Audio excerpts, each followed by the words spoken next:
ബഹുമാനപ്പെട്ടവരെ, പ്രിയപ്പെട്ടവരെ, ഈ ചാർവാകം 2026 പ്രോഗ്രാമിലേക്ക് എന്നെ ക്ഷണിച്ചതിനുള്ള നന്ദി ഞാൻ ആദ്യമായിട്ട് രേഖപ്പെടുത്തുന്നു. ചാർവാകത്തിലൊരു പ്രസൻറ്റേഷൻ ചെയ്യുക എന്ന് പറഞ്ഞു കഴിഞ്ഞാൽ ഒരു അഭിമാനമാണ്. അങ്ങനെ ഒരിക്കൽ കൂടി ഒരു അവസരം കിട്ടിയതിന് നന്ദി. ഞാനിന്ന് അവതരിപ്പിക്കാൻ വേണ്ടിയിട്ട് പോകുന്നത് ഹോമിയോ ചികിത്സ കൃഷിയിൽ എന്നുള്ള വിഷയമാണ്. എൻ്റെ ഒരു അനുഭവം ആദ്യമായിട്ട് പറയും. ഒരു കൃഷിക്കാരൻ എന്നെ വിളിച്ചു. കാസർഗോഡ്, ഞാൻ നീലേശ്വരത്താണ് താമസിക്കുന്നത്, കാസർഗോഡ് ജില്ലയിൽ. അപ്പോൾ കൃഷിക്കാരൻ വിളിച്ചിട്ട് പറഞ്ഞു, അദ്ദേഹത്തിൻ്റെ കവുങ്ങിന് നല്ല ചൂടടിക്കുന്നുണ്ട്, വരൾച്ചയിൽ നിന്ന് രക്ഷിക്കാൻ വേണ്ടിയിട്ട് 7000 രൂപയുടെ ഹോമിയോ ഗുളിക വാങ്ങി വെള്ളത്തിൽ കലർത്തിയിട്ട് കവുങ്ങിൻ്റെ ചുവട്ടിൽ ഒഴിച്ചു. എന്നിട്ട് ഒരു 2000 കവുങ്ങ് ഉണങ്ങിപ്പോയി.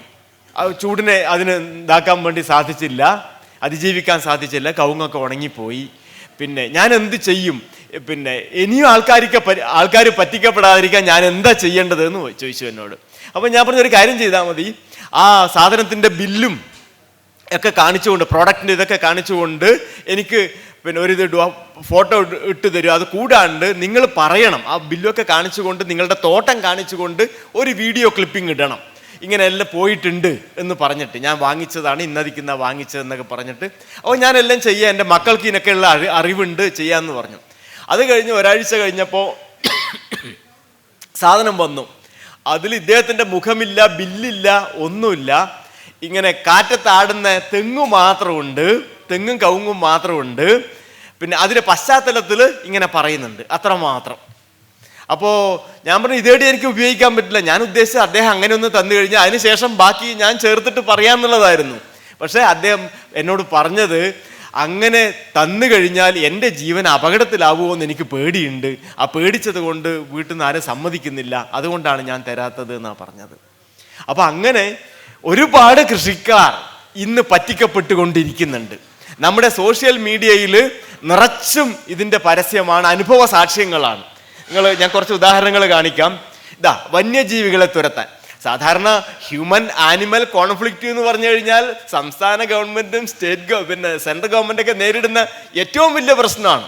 പക്ഷെ ഇവിടെ പഞ്ചസാര ഗുളിക ഇട്ട് കഴിഞ്ഞാൽ പോവും. ഒരു കൃഷിക്കാരൻ ഇത് വാങ്ങിച്ചു കുരങ്ങിന് ഓടിക്കാൻ വേണ്ടിയിട്ട്. പക്ഷെ അന്നേരം കോഴിക്കോട്ടുള്ള ഡോക്ടർ കൊടുത്ത ഒരു കോഷൻ എന്താന്ന് വെച്ച് കഴിഞ്ഞാൽ, ഉറുമ്പ് കൊണ്ടുപോകാണ്ട് സൂക്ഷിക്കണേ ഗുളിക എന്നുള്ളതാണ്. ആനയെ ഓടിക്കും ഗുളിക, പക്ഷെ ഉറുമ്പ് കൊണ്ടുപോകാണ്ട് നിങ്ങൾ സൂക്ഷിക്കണം എന്നാണ് പറഞ്ഞത്. അപ്പം അങ്ങനെ വലിയ തോതിൽ പരസ്യങ്ങൾ, 2 തുള്ളി ഹോമിയോ മരുന്ന് ഉപയോഗിച്ച് കഴിഞ്ഞാൽ ഒരു കീടവും വരില്ല. കണ്ടില്ലേ, പറമ്പ് തന്നെ പഴുത്തു, പറമ്പിൽ തന്നെ കൊല മൊത്തമായിട്ട് പഴുത്തു.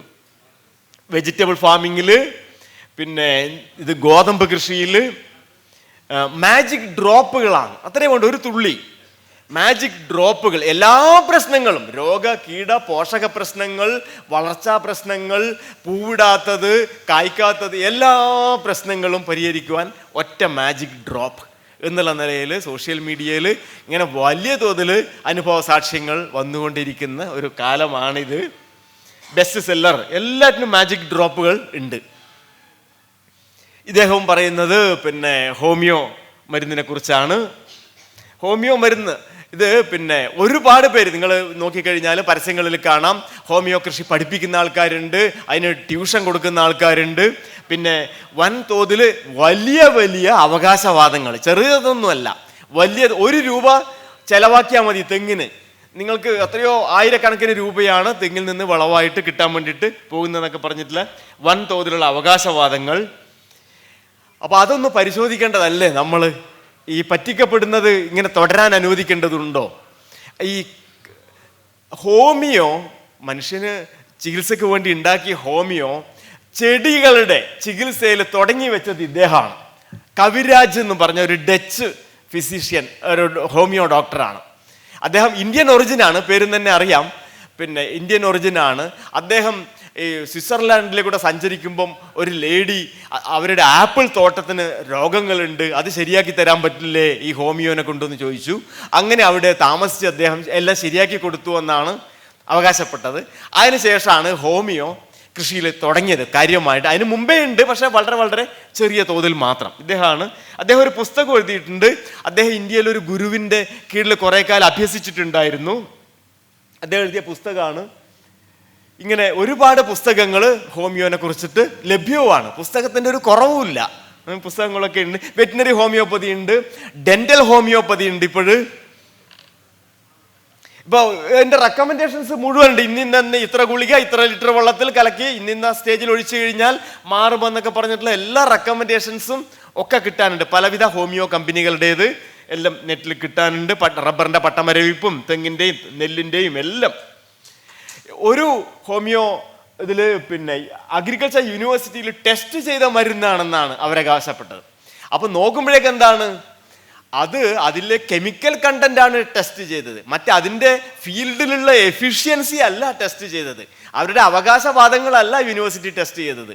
മറിച്ച് അതിൻ്റെ chemical content, calcium, magnesium, phosphorus ഇത്ര ശതമാനം ഉണ്ട് എന്നുള്ളതാണ് റിപ്പോർട്ട്. പക്ഷെ അത് വെച്ചിട്ട് പറയുന്നത് ടെസ്റ്റഡ് ഇൻ അഗ്രികൾച്ചറൽ യൂണിവേഴ്സിറ്റി എന്നാണ്. ഇതിനൊക്കെ പ്രൈസ് ഉണ്ട്. പ്രൈസൊക്കെ നിങ്ങൾക്ക് കിട്ടും. നല്ല പൈസ ചിലവാക്കണം. ഞാൻ പറഞ്ഞില്ല, 7000 രൂപയാണ് എൻ്റെ സുഹൃത്തായിട്ടുള്ള കൃഷിക്കാരൻ ചിലവഴിച്ചത്. 7000 രൂപ. ഒരുപാട് ഹോമിയോ മരുന്നുകളും പല കമ്പനികളുടേതുണ്ട്. അപ്പോൾ കീ പ്രിൻസിപ്പിൾസ് ഓഫ് ഹോമിയോപ്പതി നിങ്ങൾക്കെല്ലാം അറിയാമെന്ന് വിചാരിക്കുന്നു. ലൈക്സ് ക്യൂർ ലൈക്ക് എന്നുള്ളതാണ്. ഉദാഹരണത്തിന് ഒരാൾക്ക് ഉള്ളി മുറിക്കുമ്പോൾ ഭയങ്കരമായിട്ട് കണ്ണിരിച്ചിൽ വരുന്നു, മൂക്കുന്ന് വെള്ളം ചാടുന്നുണ്ടെങ്കിൽ ജലദോഷത്തിന് പറ്റിയ മരുന്നാണ് ഉള്ളി. അത് നേർപ്പിച്ചിട്ട് ഉപയോഗിക്കണം എന്നുള്ളതാണ്. അതാണ് അടിസ്ഥാന തത്വം എന്ന് പറയുന്നത് ഹോമിയോൻ്റെത്. അതാണ് ആരോഗ്യമുള്ള മനുഷ്യനിൽ ഉണ്ടാക്കുന്ന ലക്ഷണങ്ങൾ ഏതിനോട് സമാനമാണോ ആ രോഗം ക്യൂർ ചെയ്യാൻ വേണ്ടിയിട്ട് നേർപ്പിച്ച അതേ സാധനത്തിനെ ഉപയോഗിക്കാം എന്നുള്ളതാണ് ഹോമിയോൻ്റെ അടിസ്ഥാന തത്വങ്ങളിൽ ഒന്ന്. പിന്നെ എന്ന് പറഞ്ഞാൽ മിനിമം ഡോസ് മതി. ഇൻഫിനിറ്റ് ഡൈല്യൂഷനാണ്, മിനിമം ഡോസ് മതി. അത് ഒരു മദർ ടിങ്ചർ ഉണ്ടാവും. മദർ ടിങ്ചറിൽ നിന്ന് ഒരു മില്ലി എടുത്തിട്ട് 100 മില്ലി വെള്ളത്തിലേക്ക് അല്ലെങ്കിൽ ആൽക്കഹോളിലേക്ക് ആൽക്കഹോളിലേക്ക് ഡൈല്യൂട്ട് ചെയ്യും. അതിൽ നിന്ന് 1 മില്ലി എടുത്തിട്ട് അടുത്ത 100 മില്ലിയിലേക്ക് അങ്ങനെ ഡൈല്യൂട്ട് ചെയ്ത് പോകും. 12-13ാമത്തെ തവണ ഡൈല്യൂഷൻ വരുമ്പോഴേക്കും 12 സീൽ ഒരു ഡൈല്യൂഷൻ 100 ml വരുന്ന ഡൈല്യൂഷൻ എന്ന് പറയുന്നത് 1 സി എന്നാണ് പറയുക. 12 സി കഴിയുമ്പോഴേക്കും അവോഗാഡ്രോ പ്രിൻസിപ്പിളിന് അപ്പുറമുള്ള ഡൈല്യൂഷൻ വരും. പിന്നെ അതിൽ ഒരു തുള്ളി, ഒരു മോളിക്യൂൾ പോലും ഉണ്ടാവില്ല എന്നുള്ളതാണ് ആധുനിക ശാസ്ത്രം പറയുന്നത്. പിന്നെ വൈറ്റൽ ഫോഴ്സ്, ജീവശക്തിയുണ്ട്. എല്ലാറ്റിനും ജീവശക്തി ഉണ്ട്. ആ ജീവശക്തി തയ്യാറാകുമ്പോൾ മയാസംസ് ഉണ്ടാവും. ഈ മയാസങ്ങളാണ് പ്രശ്നം. അതിനെയാണ് നമ്മൾ പരിഹരിക്കേണ്ടത് എന്നുള്ളതാണ് 1796 1890 ആദ്യഘട്ടങ്ങളിൽ സാമുവൽ ഹാനിമാൻ ഉണ്ടാക്കിയ തത്വങ്ങളാണ്. Drug proving. ആരോഗ്യമുള്ള മനുഷ്യരിലാണ് ഈ ഡ്രഗൊക്കെ പ്രൂവ് ചെയ്യുക. ആരോഗ്യമുള്ള മനുഷ്യരിൽ എന്ത് ലക്ഷണം ഉണ്ടാക്കുന്നു എന്നുള്ളതാണ് പരിശോധിക്കുക. മറ്റേ രോഗമുള്ള മനുഷ്യനിൽ രോഗം പരിശോധിച്ച് രോഗം ഭേദപ്പെടുമോ എന്നുള്ളതല്ല നോട്ടം. ക്രിറ്റിസിസം ഉണ്ട്. ഹോമിയോപ്പതിക്കുള്ള ക്രിറ്റിസിസം ലോകമെങ്ങും വ്യാപിച്ചു കൊണ്ടിരിക്കുന്നുണ്ട്. ഒരുപാട് രാജ്യങ്ങളിൽ ഹോമിയോപ്പതി നിരോധിച്ചു കൊണ്ടിരിക്കുന്നുണ്ട്.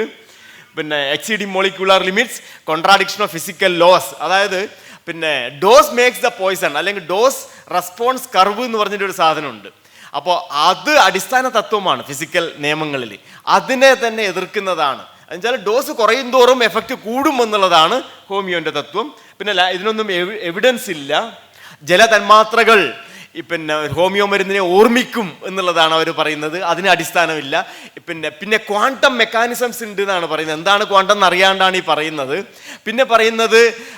ഇപ്പോഴും പറയുന്നത് നാനോ പാർട്ടിക്കിൾസ് ഉണ്ട് എന്നുള്ളതാണ്. ക്വാണ്ടം നാനോ പാർട്ടിക്കിൾസ് ഈ ഹോമിയോ ഡൈല്യൂഷനിൽ ഉണ്ട് എന്നുള്ളതാണ് IIT ബോംബെ എന്നുള്ള ഒരു കണ്ടുപിടുത്തമായിട്ട് ഇപ്പം പറയുന്നുണ്ട്.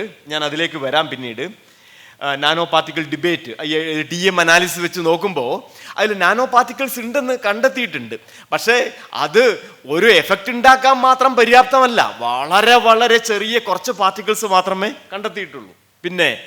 ഈ മനുഷ്യനിലാണല്ലോ ഈ ചികിത്സ മുഴുവൻ തുടങ്ങിയത്. പക്ഷെ അതാണ് ചെടികളിലേക്ക് വ്യാപിപ്പിക്കുന്നത്. അപ്പം മനുഷ്യനും ചെടികളും തമ്മിൽ അതിൻ്റെ ഇമ്മ്യൂൺ സിസ്റ്റത്തിൽ തന്നെ അടിസ്ഥാനപരമായിട്ടുള്ള വ്യത്യാസമുണ്ട്. എന്താണ്? മനുഷ്യനിലാണെങ്കിൽ ഇമ്മ്യൂൺ സെൽസ് ഉണ്ട്, രക്തത്തിൽ വെളുത്ത രക്താണുക്കളുണ്ട്, അത് ശരീരം മുഴുവൻ ഓടിക്കൊണ്ടിരിക്കുന്നതാണ്. ചെടികളിൽ അങ്ങനെ ഇല്ല. അതിൽ അങ്ങനത്തെ ഒരു സിസ്റ്റം ഇല്ല. ഓരോ സെല്ലും ആണ് അടിസ്ഥാനപരമായിട്ട് പ്രവർത്തിക്കുന്നത്.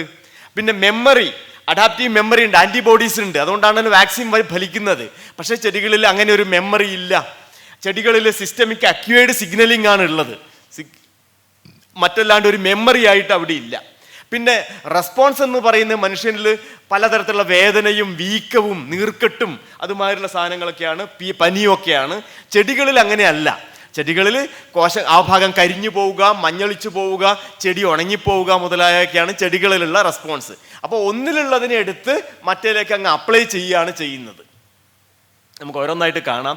ചെടികൾ ഏതൊക്കെയാണ് ചെടികളുടെ പ്രിപ്പറേഷൻ ഹോമിയോയിൽ ഉപയോഗിക്കുന്നത്? അഗ്രി ഹോമിയോയിലും ഇത് തന്നെയാണ് ഉപയോഗിക്കുന്നത്. പലതരം ചെടികൾ അതിൻ്റെ സത്തുകളെടുത്ത് മനുഷ്യൻ്റെ രോഗങ്ങൾ അതിൽ പറഞ്ഞിട്ടുണ്ട്. ആ രോഗങ്ങൾക്ക് മുറിവിന് വേണ്ടിയിട്ടും ഡയോറിയക്ക് വേണ്ടിയിട്ടും ചുമക്കും ഒക്കെയുള്ള പലതരം മരുന്നുകളാണ് ഇവയൊക്കെ. ഇതൊക്കെ എടുത്തിട്ട് സസ്യങ്ങളിലും കൂടെ പ്രയോഗിക്കാം. മനുഷ്യൻ്റെ ലക്ഷണം വേറെ, സസ്യങ്ങളിലെ ലക്ഷണം വേറെ. ഒരടിസ്ഥാന തത്വം അതിലില്ല, അങ്ങ് പ്രയോഗിക്കുകയാണ് ചെയ്യുന്നത്. പലതരം മിനറൽസ്, മഗ്നീഷ്യം ഫോസ്ഫോറിക്കം, മഗ്നീഷ്യം ഫോസ്ഫറസും കൂടിയിട്ടുള്ള മിക്സറാണ്. അത് ചിലപ്പം ചെടികളിൽ ഫലം ഉണ്ടാക്കും. കാരണം മഗ്നീഷ്യം ചെടിക്ക് വേണ്ട മൂലകമാണ്, ഫോസ്ഫറസും ചെടിക്ക് വേണ്ട മൂലകമാണ്. അത് ചിലപ്പം ഫലം ഉണ്ടാക്കിയേക്കും.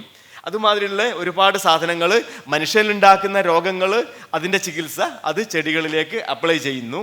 പിന്നെയോ ഈ കീടങ്ങളെ ചതച്ചെടുത്ത് അതിൻ്റെ നീരെടുത്തിട്ടുള്ള അതും മനുഷ്യനിൽ ഉപയോഗിക്കുന്നുണ്ട്. അതുമാതിരി തന്നെ ചെടികളിലും ഉപയോഗിക്കുന്നു.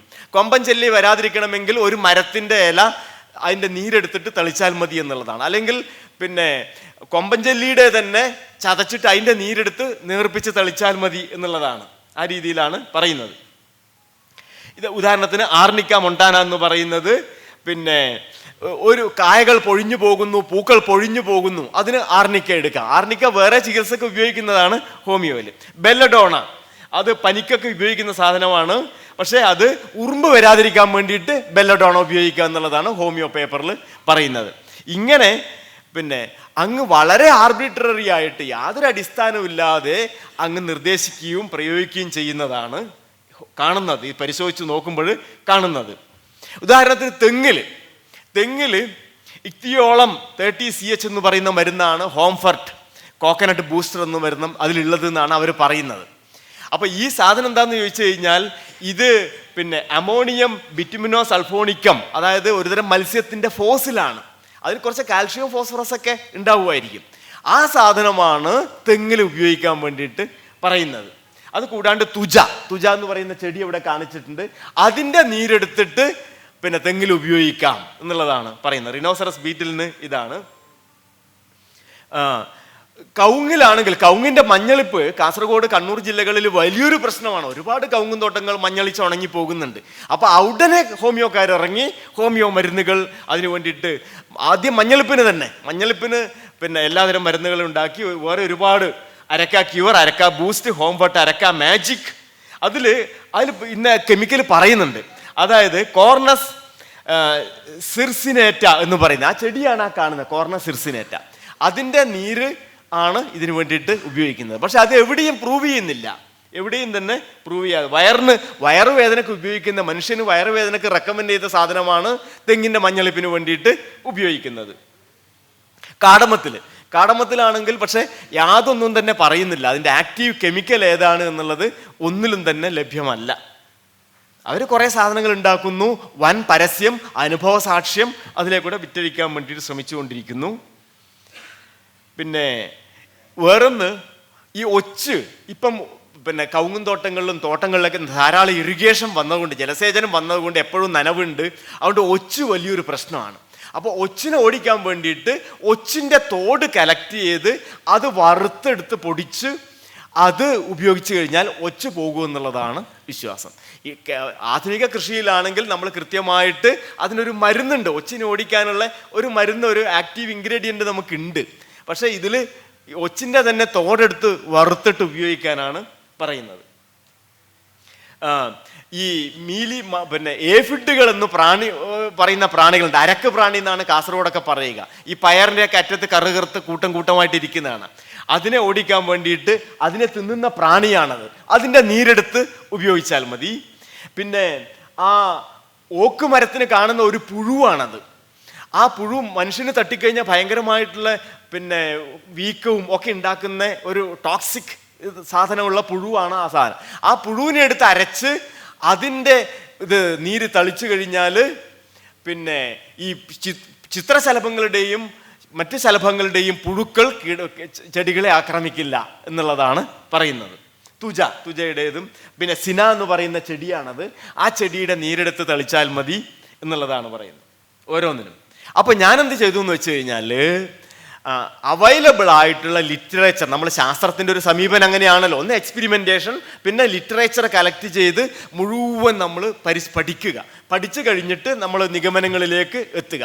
അതിൽ തന്നെ മെറ്റാ സിസ്റ്റമാറ്റിക് സ്റ്റഡീസാണ് എപ്പോഴും പറയുന്നത്. പഠനങ്ങളുടെ പഠനം. ഒരു പഠനത്തെ എടുത്തു കഴിഞ്ഞാൽ നമുക്ക് കൺഫ്യൂഷൻ വരും. ഒരുപാട് പഠനങ്ങൾ ലഭ്യമാണ്. അതിനെ മൊത്തം എടുത്തിട്ട് പഠിച്ച പഠനങ്ങളുണ്ട്. മെറ്റാ സിസ്റ്റമാറ്റിക് അനാലിസിസ് എന്ന് പറയും. അങ്ങനെയുള്ള പഠനങ്ങളാണ് ഞാനിവിടെ ആധാരമാക്കിയിട്ടുള്ളത്.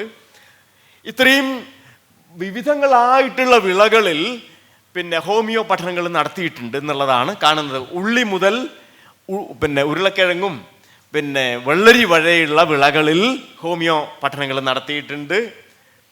ഒരുപാട് ഇതുമാതിരിയുള്ള കുറച്ച് റിസർച്ച് പേപ്പർ, കുറച്ച് ഒന്ന് രണ്ട് നല്ല ജേണലിലുള്ള പേപ്പേഴ്സ് കിട്ടി. പല പേപ്പേഴ്സും വന്നിരിക്കുന്നത് പ്രിഡേറ്ററി ജേണൽസ് ആണ്, സ്റ്റാൻഡേർഡ് ജേണൽസിലൊന്നും അല്ല ഇത് പബ്ലിഷ്. അല്ലെങ്കിൽ ഹോമിയോക്കാർക്ക് മാത്രമുള്ള ജേണലുകളിലാണ് പബ്ലിഷ് ചെയ്യുന്നത്. മെയിൻ ഫീൽഡിൽ വരുന്ന ജേണലിലൊന്നും തന്നെ പബ്ലിഷ് ചെയ്യുന്നില്ല. അപൂർവമായിട്ട് അങ്ങനെയുള്ള പബ്ലിക്കേഷൻ കണ്ടിട്ടുള്ളൂ. അതിൻ്റെ സമ്മറിയാണ് ഈ കാണുന്നത്. ഇത് ഫംഗസിനും നിമറ്റോഡ്സിനും പിന്നെ വൈറസസിനും ഒക്കെ എതിരെയുള്ള പഠനങ്ങൾ ആണിത്. അതിൻ്റെ ഒരു പിന്നെ ഇതാണ് എബയോട്ടിക് സ്ട്രെസ്, ചൂട്, തണുപ്പ്, മഞ്ഞ്, അതുമാതിരിയുള്ള എബയോട്ടിക് സ്ട്രെസ്സിന് എതിരെയുള്ള പഠനങ്ങളുടെ ഒരു ടേബിളാണ് ഇത്. പിന്നെ വേറൊരു പഠനമാണ്, അതിൽ ഒരുപാട് ചെടികൾ ട്രീറ്റ് ചെയ്തിട്ടുണ്ട്. പിന്നെ വേറൊരു റിവ്യൂ പഠനമാണിത്. അത് പാത്തോജൻസിനെതിരെയുള്ള, അതായത് ചെടികളെ ബാധിക്കുന്ന വിവിധങ്ങളായിട്ടുള്ള അണുബാധകൾക്കെതിരെയുള്ള ഒരു പഠനത്തിൻ്റെ റിവ്യൂ ആണ്. ഇത് വേറൊരു പഠനമാണ്. ഈ പിന്നെ ജേണൽ അല്പമെങ്കിലും വിശ്വസിക്കാവുന്നതാണ്. ഇത് international journal of high dilution research എന്നുള്ളതാണ് ജേണലിൻ്റെ പേര്. പക്ഷെ എന്നാലും കുറച്ചും കൂടെ വിശ്വസിക്കാൻ പറ്റുന്ന ജേണൽ എന്നാണ് AI പറയുന്നത്. അതുകൊണ്ട് ഞാൻ ആ സ്റ്റഡി എടുത്തു. അപ്പോൾ അതിൽ കുറേ പേപ്പേഴ്സ്, 76 പഠനങ്ങൾ അതിലുണ്ട്. അതിൻ്റെ ഒരു ബ്രേക്കപ്പാണ് അത്. അതിൻ്റെ റിസർച്ച് പേപ്പേഴ്സ് ഇപ്പം അടുത്ത കാലത്ത് ഒരുപാട് റിസർച്ച് പേപ്പേഴ്സ് ഹോമിയോപ്പതിയിൽ പബ്ലിഷ് ചെയ്തിട്ടുണ്ട്. ഹോമിയോപ്പതി ഇൻ അഗ്രികൾച്ചർ എന്നുള്ളൊരു ഫീൽഡ്, അഗ്രോ ഹോമിയോപ്പതിയിൽ പബ്ലിഷ് ചെയ്തുകൊണ്ടിരിക്കുന്നുണ്ട്. അപ്പോൾ ഈ പഠനങ്ങളുടെയൊക്കെ ഒരു കൺക്ലൂഷൻ, ആകത്തുക എന്താണ് എന്ന് ചോദിച്ചു കഴിഞ്ഞാൽ കുറേ പോസിറ്റീവായിട്ടുള്ള പഠനങ്ങൾ, ഫലം കിട്ടുന്നുണ്ട് എന്നാണ് ആ പഠനങ്ങളിൽ കാണുന്നത്. അത് എത്രമാത്രം സ്റ്റാൻഡേർഡ് ഉണ്ട് എന്നുള്ളത് പറയാം. അപ്പോൾ അതിൽ പലതിലും ചെടിയുടെ വളർച്ച ഇമ്പ്രൂവ് ചെയ്യാൻ വേണ്ടി, വിത്ത് മുളക്കുന്നത് മെച്ചപ്പെടുത്താൻ, പിന്നെ പലതരം പ്രശ്നങ്ങൾക്കെതിരെ, രോഗകീടബാധകൾക്കെതിരെയും മറ്റ് പ്രശ്നങ്ങൾക്കെതിരെയും ഉള്ള റെസിസ്റ്റൻസ് ഉണ്ടാക്കാൻ വേണ്ടിയിട്ട് ഈ പിന്നെ ഇത് ഹോമിയോ മരുന്നുകൾ പര്യാപ്തമാണ് എന്ന് കാണിക്കുന്നു എന്നുള്ളതാണ് ഈ പഠനങ്ങൾ പിന്നെ പറയുന്നത്. ഉദാഹരണത്തിന് സിങ്കം ഫോസ്ഫോറിക്കം ആൻഡ് മഗ്നീഷ്യ ഫോസ്ഫോറിക്ക, ഇത് പിന്നെ സ്പെസിഫിക് ആയിട്ട് ഫ്യൂസേറിയം എന്ന് പറയുന്ന വേരുണക്കുന്ന, ചെടികളുടെ വേരുണക്കുന്ന ഒരു ഫംഗസ് ഉണ്ട്, അതിനെതിരെ ഫലപ്രദമാണിത്. അപ്പോൾ സിങ്കും മഗ്നീഷ്യവും ഫോസ്ഫറസൊക്കെ ചെടികൾക്ക് ആവശ്യമുള്ളതാണ്. അപ്പോൾ അതിൻ്റെ ഒരു ഇമ്പ്രൂവ്മെൻറ്റ് അവിടെ ഉണ്ടായേക്കാം. സിന എന്ന് പറയുന്ന ചെടി, അതിൻ്റെ ഇത് റൂട്ട് നോട്ട് നിമറ്റോഡിനെതിരെ, നിമാവിരകൾക്കെതിരെ ഫലപ്രദമാണ് എന്നാണ് പ്രാഥമികമായിട്ടുള്ള പരിശോധനയിൽ. നാട്രം മ്യൂറിക്കേറ്റം ആൻഡ് സെപ്പിയ, നാട്രം മ്യൂറിക്കേറ്റം എന്ന് പറഞ്ഞാൽ ഉപ്പാണ്. ഇപ്പം സെപ്പിയ എന്ന് പറഞ്ഞാൽ കട്ടിൽ ഫിഷ് എന്ന് പറയുന്ന ഒരു ഫിഷിൻ്റെ എക്സ്ട്രാക്റ്റ് ആണ്. അത് സോൾട്ട് സ്ട്രെസ്സിനെതിരെ ഉപ്പുള്ള മണ്ണിൽ ഫലപ്രദമാണ്. പിന്നെ ഫിസിയോളജിക്കൽ ചേഞ്ചസിന് മറ്റു ചില സാധനങ്ങൾ ഫലപ്രദമാണ്. ഒരു ആകത്തുക ഇതാണ്. എന്നുവെച്ചാൽ കുറച്ച് പോസിറ്റീവായിട്ട് കാണിക്കുന്നുണ്ട് എന്നുള്ളതാണ് ആദ്യത്തെ ഇതിൽ പറയുന്നത്. പക്ഷെ അതിൻ്റെ പരിമിതികളും വിമർശനങ്ങളും എന്താണെന്ന് ചോദിച്ചു കഴിഞ്ഞാൽ ആദ്യത്തെ പ്രശ്നം തന്നെ മെത്തഡോളജിയാണ്. ശാസ്ത്രീയമായിട്ടുള്ള മെത്തഡോളജി വെച്ചിട്ടല്ല ഇതൊന്നും ചെയ്യുന്നത്. സയൻസിൽ, അഗ്രികൾച്ചർ സയൻസിൽ ഇതിനൊക്കെ ഡിസൈൻസ് ഉണ്ട്. കാരണം ചെടികൾ നമ്മൾ ഫീൽഡിൽ വളർത്തണം, അവിടെ ഒരേ ഫെർട്ടിലിറ്റി സ്റ്റാറ്റസ് വേണം, ഒരേ ഇനമായിരിക്കണം, എങ്കിൽ മാത്രമേ നമുക്ക് താരതമ്യപ്പെടുത്താൻ പറ്റുള്ളൂ. ഒരു പിന്നെ കൺട്രോൾ പ്ലോട്ട് വേണം, ഒന്നും തന്നെ അപ്ലൈ ചെയ്യാത്ത, റിപ്ലിക്കേഷൻസ് വേണം, പല പല യൂണിറ്റുകൾ വേണം, ആവറേജ് എടുക്കണം, സ്റ്റാറ്റിസ്റ്റിക്സ് വെക്കണം, അനാലിസിസ് ചെയ്യണം. ഇതൊന്നും ചെയ്യാതെയാണ്, നെഗറ്റീവ് കൺട്രോൾസ് ഇല്ല, no use of statistical analysis, ഇതൊന്നും ചെയ്യാതെയാണ് ഈ പഠനങ്ങൾ പലതും വന്നിരിക്കുന്നത്. റിപ്ലിക്കബിലിറ്റി ഇല്ല, അതായത് പിന്നെ ഒരു ലാബിൽ ചെയ്തത് വേറൊരു ലാബിൽ അതേ റിസൾട്ട് കിട്ടണം, അത് കിട്ടുന്നില്ല. പല ലാബുകളിലും ചെയ്ത് നോക്കിയിട്ട് റിപ്പീറ്റബിലിറ്റി അവിടെ ഇല്ല. അപ്പോൾ ലാർജ് സ്കെയിൽ ഫീൽഡ് ടെസ്റ്റ് വേണം, ലാബറട്ടറി ടെസ്റ്റ് വേണം, അല്ലാതെ ഇതൊന്നും എടുക്കാൻ പറ്റില്ല എന്നുള്ളതാണ് അതിൻ്റെ ഒരു കൺക്ലൂഷൻ. നമ്മൾ നോക്കിക്കഴിഞ്ഞാൽ ഈ കാർഷിക മേഖല എങ്ങനെയാണെന്ന് വെച്ച് കഴിഞ്ഞാൽ വളരെ വളരെ സങ്കീർണമാണ്. കാരണം പലതരം മണ്ണുകളാണ്, പലതരം ക്ലൈമറ്റാണ്, പലതരം വിളകളാണ്. അതുകൂടാതെ പലതരം വിളകൾക്കും പലതരം ന്യൂട്രിയൻ്റ് റിക്വയർമെൻ്റ് ആണ്. ഇപ്പോൾ തെങ്ങിനാണെങ്കിൽ ഹൈ ഈൽഡിങ് വെറൈറ്റി, ധാരാളം തേങ്ങ പിടിക്കുന്ന ഒരു തെങ്ങിന് ധാരാളം വളം ഇട്ട് കൊടുക്കണം. തേങ്ങ പിടിക്കാത്ത വളരെ കുറച്ച് തേങ്ങ പിടിക്കുന്ന ഒരു തെങ്ങിനിടുന്ന വളം മതിയാവില്ല. അങ്ങനെയുള്ള ഭയങ്കരമായിട്ടുള്ള സങ്കീർണമായിട്ടുള്ള ഒരു സിസ്റ്റമാണ് ഈ കാർഷിക വ്യവസ്ഥ എന്ന് പറയുന്നത്. പലതരം ചെടികൾ പലതരം ലക്ഷണങ്ങളാണ് കാണിക്കുക.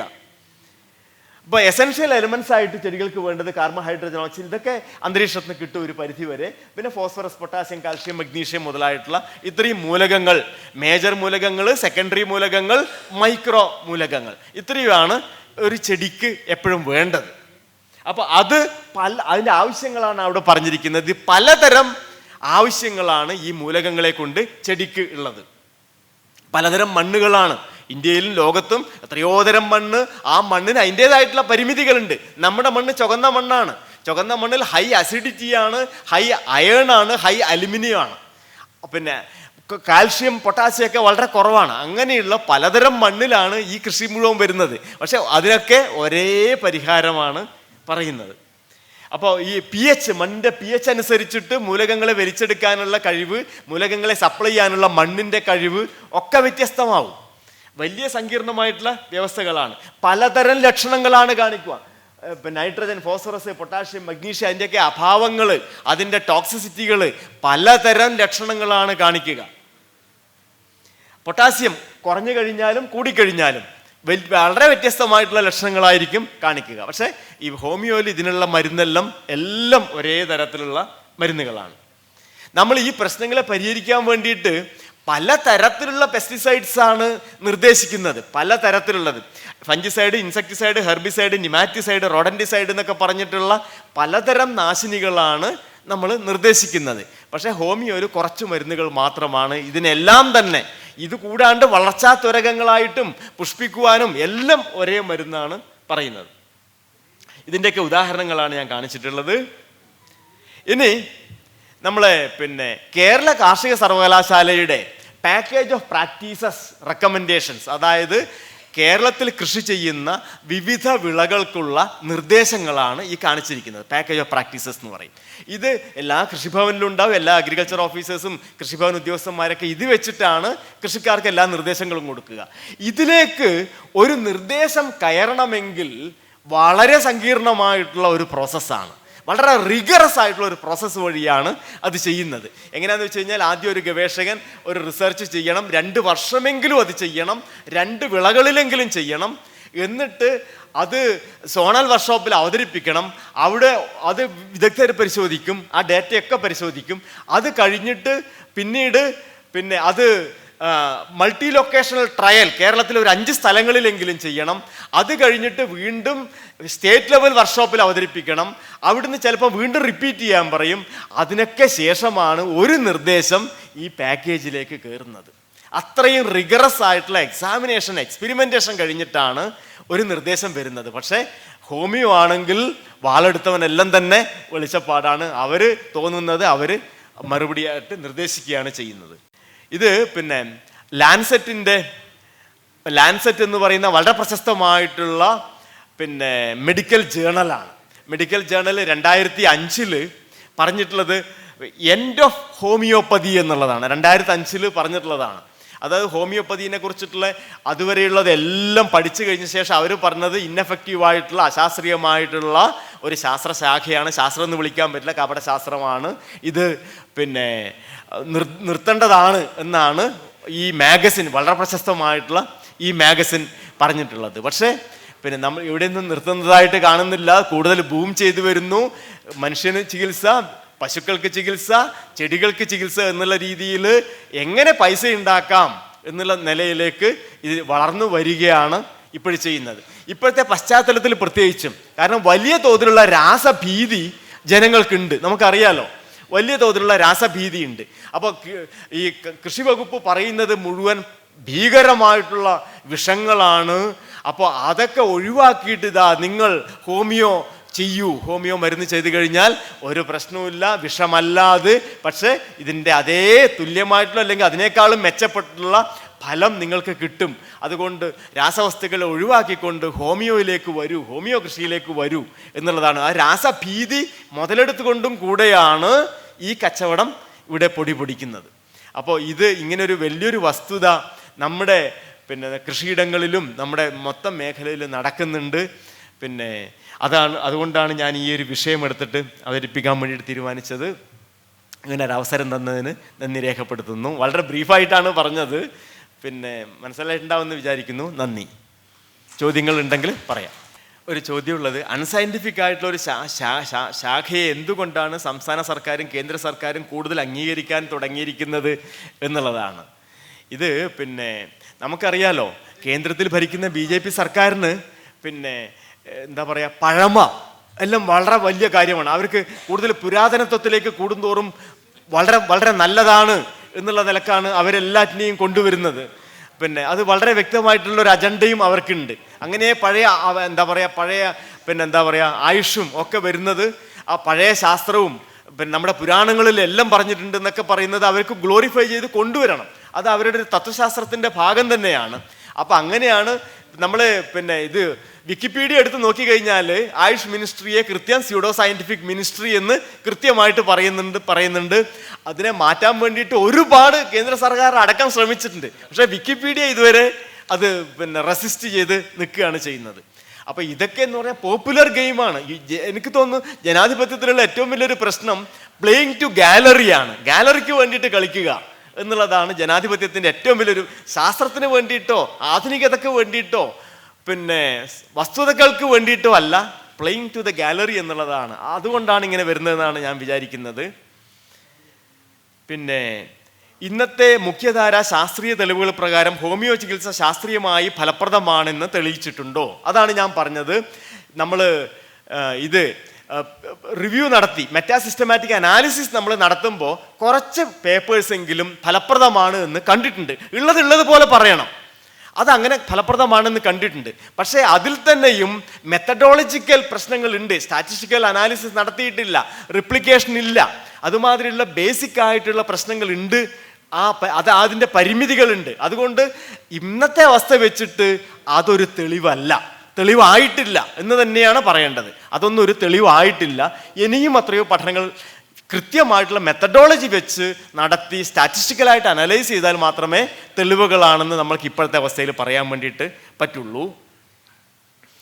WHO ഗുരുതര രോഗങ്ങൾക്ക് ഹോമിയോ ചികിത്സ മാത്രം ആശ്രയിക്കരുത് എന്ന് മുന്നറിയിപ്പ് നൽകിയിട്ടുണ്ടോ? തീർച്ചയായിട്ടും മുന്നറിയിപ്പ് നൽകിയിട്ടുണ്ട്. ഞാൻ തന്നെ ഹോമിയോനെ കുറിച്ച് സെർച്ച് ചെയ്യുമ്പോൾ അതിൽ താഴെ തന്നെ വരുന്നുണ്ട്, നിങ്ങൾ ഡോക്ടറെ കൺസൾട്ട് ചെയ്യണം, ഹോമിയോ മാത്രം ആശ്രയിക്കരുത് എന്ന് അതിൻ്റെ താഴെ തന്നെ മെസ്സേജ് വന്നുകൊണ്ടിരിക്കുന്നുണ്ട്. National health service UK homeo ചികിത്സക്ക് തെളിയിച്ച ശാസ്ത്രീയ ഫലപ്രാപ്തി ഇല്ലെന്ന് ഔദ്യോഗികമായി പറയുന്നുണ്ടോ? അവർ പറയുന്നുണ്ട്, UK പറയുന്നുണ്ട് അതിന് ഫലപ്രാപ്തി ഇല്ല, അവിടെ അത് അംഗീകരിച്ചിട്ടില്ല, അത് ഇതിന് ഇൻഷുറൻസിന് പോലും ഇപ്പോൾ സമ്മതിക്കുന്നില്ല എന്നുള്ളതാണ് ഞാൻ മനസ്സിലാക്കുന്നത്. ഇന്ത്യയിൽ ഈ ചികിത്സ നിരോധിക്കേണ്ടതുണ്ടോ? യാതൊരു സംശയവും അതിലില്ല, നിരോധിക്കേണ്ടത് തന്നെയാണ്. കാരണം നമ്മൾ മുമ്പോട്ടേക്കാണ് പോകേണ്ടത്.